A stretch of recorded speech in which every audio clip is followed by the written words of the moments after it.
Saudi আরবের আল খার্চ এলাকায় ক্ষেপণাস্ত্র হামলায় নিহত টাঙ্গাইলের সখীপুর উপজেলার প্রবাসী মোশাররফ হোসেনের লাশ আজ সকালে হযরত শাহজালাল আন্তর্জাতিক বিমানবন্দরে এসে পৌঁছেছে। দুপুর 2টার দিকে লাশটি তার গ্রামের বাড়িতে নিয়ে আসা হয়। বসুন্ধরা, উত্তরা, বনশ্রী, কুড়িল ও বাড্ডা সহ রাজধানীর বিভিন্ন স্থানে অভিজাত ও অত্যাধুনিক মানের ফ্ল্যাট কেনার এক নির্ভরযোগ্য প্রতিষ্ঠান প্লেজেন্ট প্রপার্টিজ লিমিটেড।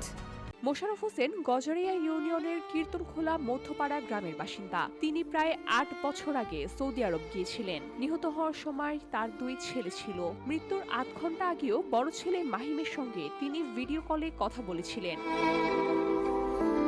বর্তমানে ওই এলাকায় নেমে এসেছে শোকের ছায়া। পরিবার ও প্রতিবেশীরা গ্রামের বাড়িতে জড়ো হয়েছেন। পারিবারিক কবরস্থানে তার দাফনের জন্য প্রস্তুতি সম্পন্ন করা হয়েছে। সংসদ সদস্য ও মুক্তিযোদ্ধা বিষয়ক মন্ত্রী আহমেদ আজম খান মোশাররফের 2 ছেলের শিক্ষার দায়িত্ব নিয়েছেন এবং পরিবারের পাশে থাকার জন্য আশ্বাস দিয়েছেন। VOD Bangla news desk.